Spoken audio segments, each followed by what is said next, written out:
Welcome back to Living Local. 3 local women devoted to creating positive change in the world have launched a set of programs to prevent abuse and eliminate violence. By creating space for important conversations, their goal is to change perspectives and behaviors when it comes to sex, positivity, consent, social justice, and community support. And one of those women joins us in studio today, Ariana Grant, preventionist with Riverview Centers. Thank you so much for being here. Thank you for having me. So what is a preventionist? A preventionist is a variety of different things. What we're really devoted to is creating positive change in our community and really reducing incidents of violence. So we can do that by providing education, also involving ourselves with community events, fundraising, and supporting survivors in any way we possibly can. Yeah, education. That's, I think, yes, sometimes education definitely the key, is right? my forte at this point. So how long have you been involved in this work? I currently have been with the Riverview Center since September of 2019. So I've been doing this for about a year. I just had my year anniversary. I love what I've been doing. Well, congratulations. Yourself and 2 other preventionists created the Power of Prevention program. So, you know, why did you decide to partner up and start this program? So I had actually met Stacy Quick. She's one of the preventionists that we work with. I met her at a prevention conference, and her and I just clicked. I mean, we had that immediate energy, and we were very passionate about what we do. So we paired together during this pandemic to really create some social change, and I got to work. We also collaborated with the other preventionist within Riverview, Liz Kittrell. So I work with Stacy Quick and Liz Kittrell, who are both preventionists within crisis centers. Okay, and you say you guys have been doing this for about a year? We actually just started this within the pandemic because we realized that there was a need for these educational programs to be provided, and obviously things look a little different, so we wanted to be very, you know, kind of flexible and reach people as best as possible, which just so happened to be our online platform. Definitely. So what does the program actually do? So the program is, we have real conversations. We realized that there was a need for real conversations to be had to create that positive social change that reduces incidents of violence. We do that by creating relationships with our community through different programs that enamor sex positivity, with programs for children on social emotional learning. We have programs for marginalized populations and representing history in the way it should have been. Also, programs for parents. So just parental support and creating those support systems in our community.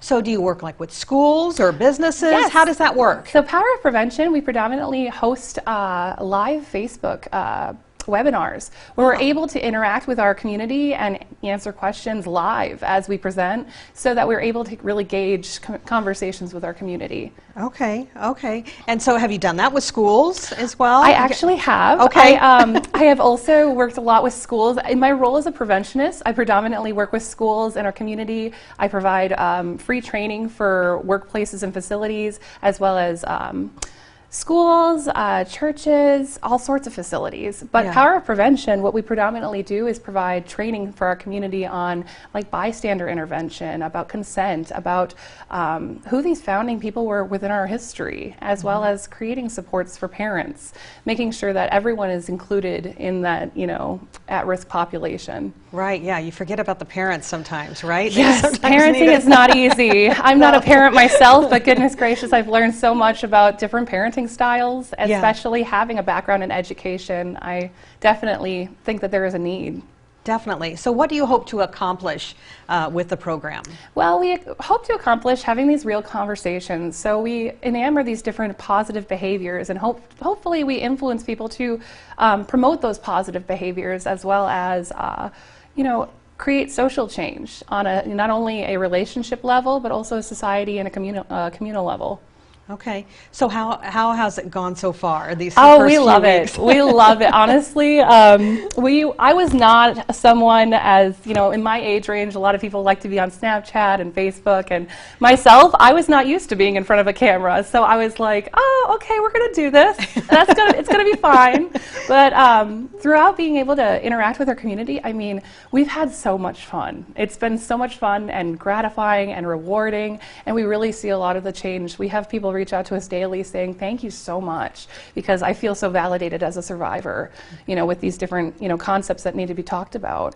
Yeah, I was going to ask you about the feedback. Yeah. And I'm sure, yeah, you've gotten a lot of great feedback Oh, then. we definitely have. And I just see our numbers and our community getting more and more involved as the days go by. We've had more and more likes, more and more subscribers to our page, and as well as people reaching out to us directly and saying, you know, thank you. And especially survivors. We've had people reach out and say, you know, I am a survivor and this has really been meaningful to me.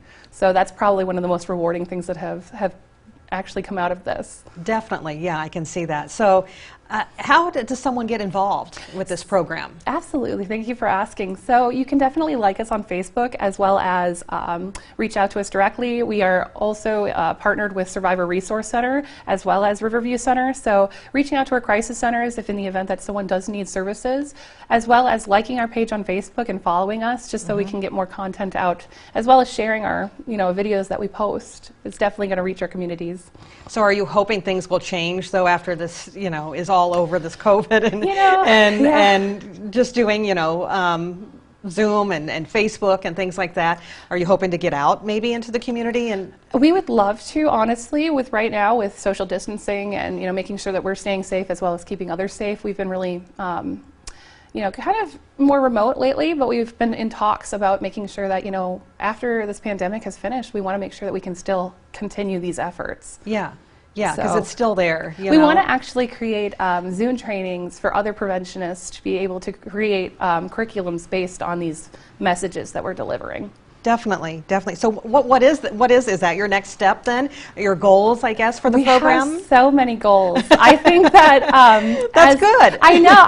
It's just like I'm bursting with excitement because we not only are able to reach our local communities, but we're also able to reach facilities. I had a facility out in Florida actually reach out and say, we're going to be using this for our after-school program. We want to host these because we think that this is really impactful. So being able to reach even people, in Florida is incredible. So it's something that we haven't seen before. Wow, that's amazing that you're getting feedback, from across the country. That is crazy. Ariana, thank you so much for being here. Some great advice out there and some information as well. But yes, thank you so much for being on the show. And if you want more information, you can find Power of Prevention on Facebook. And we'll also have those details posted on OurQuadCities.com.